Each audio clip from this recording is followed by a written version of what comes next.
Budiono, Doktor Bidang Ilmu Ekonomi, Associate Profesor Universitas Pelita Harapan. Pada kesempatan ini saya akan membicarakan mengenai agregat supply dan agregat demand di dalam chapter 27 buku Michael Parkin yang berjudul Economics. Ada baiknya kita akan melihat apa-apa saja yang akan menentukan penawaran. Berikutnya adalah apa-apa saja yang akan menentukan kurva permintaan atau agregat demand. Hal berikutnya adalah bagaimanakah real GDP dan tingkat harga itu ditentukan, dan dia akan menyebabkan pertumbuhan, inflasi, dan siklus.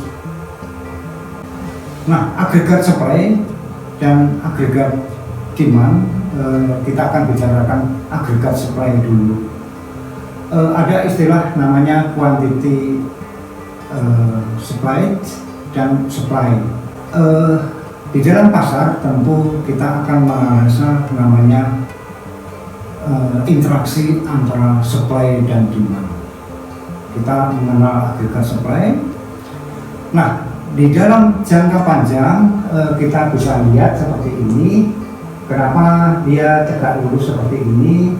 Karena tingkat harga itu sudah fleksibel. Peningkatan daripada upah itu fleksibel seperti ini. Kemudian untuk yang agregat supply jangka pendek, dia memiliki sudut atau kemiringan yang upward sloping, cenderung mengarah ke kemiringan positif.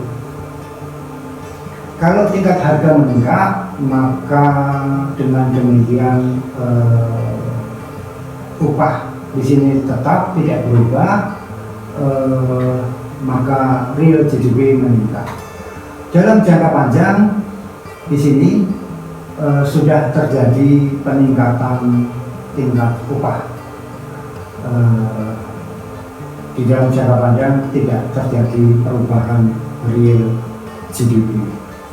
Kalau kita misalkan seperti ini, maka dengan demikian apabila suatu perekonomian berada pada titik A, kemudian B, kemudian C, kemudian apakah suatu keputusan tertentu dia akan bergerak ke sepanjang kurva jangka pendek ataukah ke jangka panjang. Nah, suatu kondisi seperti ini, perekonomian dia bergerak dalam jangka di dalam kurva penawaran jangka pendek. Tentunya dalam hal ini tingkat upah itu belum berubah atau harga-harga faktor itu belum berubah, maka pergerakannya adalah di dalam perekonomian di kurva agregat jangka pendek.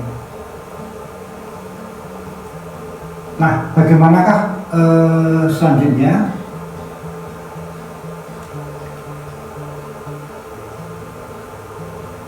Kita akan mengetahui apa-apa saja yang akan perubahan di dalam agregat supply,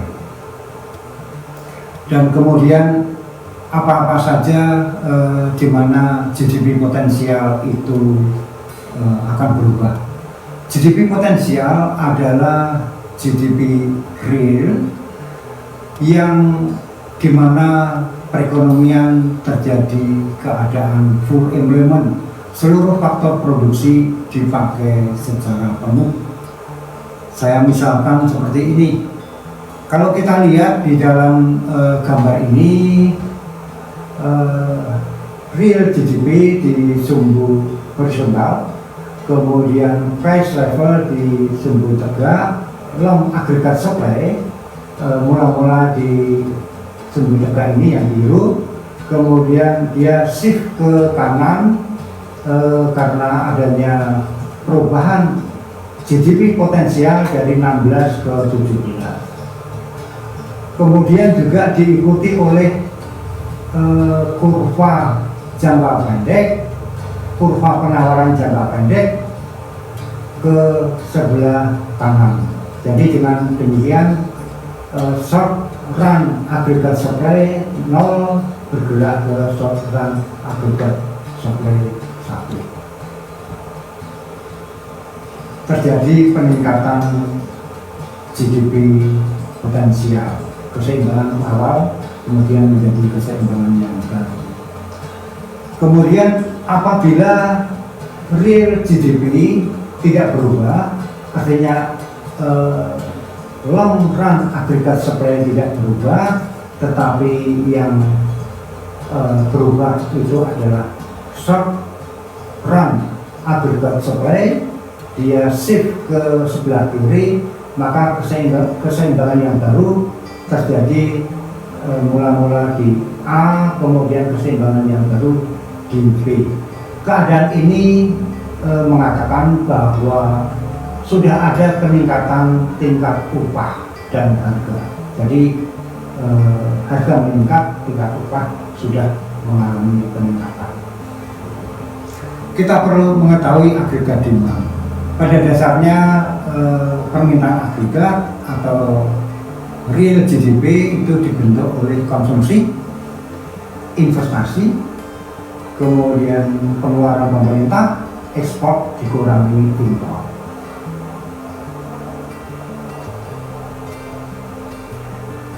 Nah, berikutnya bagaimanakah kita bisa menyusun kurva permintaannya, kurva permintaan agregat kira-kira seperti ini. Kurva permintaan itu selalu mengikuti hukum permintaan, ya.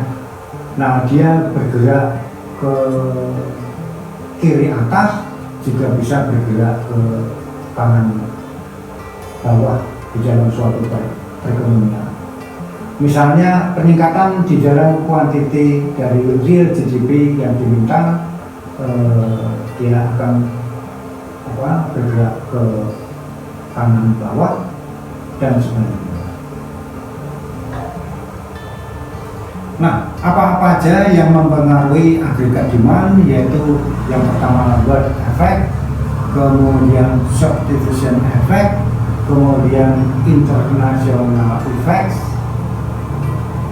kemudian international substitution effects. Nah, hal-hal yang bisa mempengaruhi perubahan di dalam agregat demand adalah ekspektasi, kebijakan fiskal dan moneter, dan perekonomian dunia.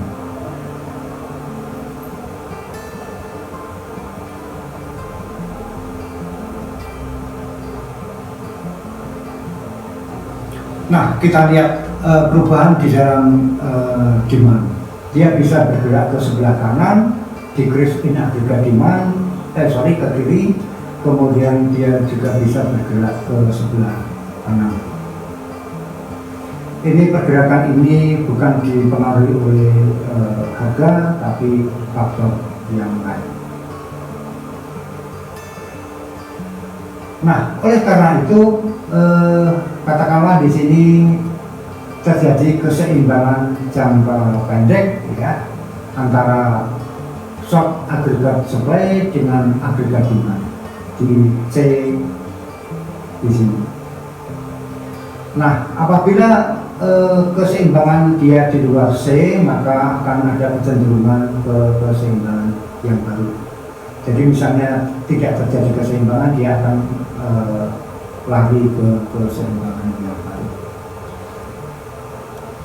Nah, di sini terjadi keseimbangan pada saat price levelnya 110, kemudian real GDP-nya adalah 16. Nah, bagaimanakah keseimbangan jangka panjang itu bisa tercapai? Kira-kira seperti ini. Katakanlah mula-mula perekonomian itu berada di bawah GDP potensial.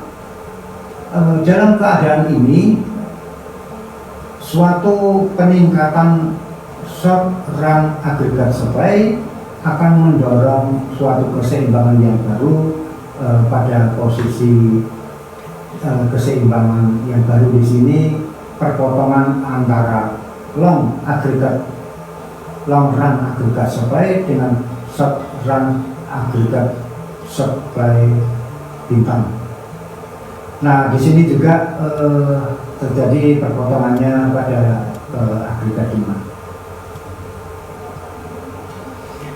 Apabila perekonomian itu berada di atas GDP potensial, katakanlah di sini, kemudian terjadi penurunan short run agregat supply dari short run agregat supply 2 ke short run agregat supply bintang, maka akan kita peroleh keseimbangan yang baru pada jangka panjang, pada long agregat supply ini. Hal berikutnya adalah apabila terjadi pertumbuhan ekonomi. Bagaimanakah pertumbuhan ekonomi itu terjadi dan bagaimanakah inflasi itu juga terjadi? Kita akan bisa melihat ke dalam model ini. Katakanlah terjadi namanya peningkatan GDP potensial dari 16 ke 17. Artinya bahwa long agregat supply bergerak dari long agregat supply 0 ke long agregat supply 1. Nah, kemudian terjadi agregat demand juga meningkat dari agregat demand 0 ke agregat demand 2. Nah, ini terjadi pertumbuhan ekonomi di mana GDP potensial meningkat, tapi inflasi juga meningkat. Nah, bagaimanakah terjadi fluktuasi dari agregat demand? Ya, fluktuasi daripada agregat demand. Katakanlah keseimbangan mula-mula di mana long agregat supply itu juga berpotongan dengan agregat demand 0 awal di sini, kemudian terjadi agregat demand berubah dari dia shift ke sebelah kanan dari agregat demand 0 ke agregat demand 1. Nah, yang ini di mana keseimbangan mula-mula itu real GDP lebih besar daripada GDP potensial, dengan adanya pergerakan short agregat supply 0 ke short run agregat supply 1, maka akan ada kecenderungan harga-harga meningkat atau terjadi inflasi, kemudian real GDP kembali ke GDP potensial dari 16,5 ke 16. Selanjutnya kita bisa lihat apabila terjadi demikian, katakanlah perekonomian seperti ini mula-mula dia berada di dalam keseimbangan, awalnya adalah perpotongan antara agregat demand 0 dengan short run agregat supply 0. Dengan adanya pergeseran daripada short agregat supply, maka terjadi keseimbangan baru.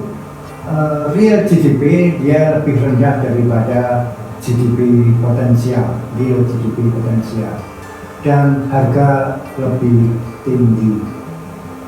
Nah, ini karena misalnya dengan adanya peningkatan harga minyak akan menurunkan short run agregat supply. Demikian agregat supply dan demand di dalam perkuliahan hari ini. Sampai jumpa pada pertemuan yang akan datang. Terima kasih.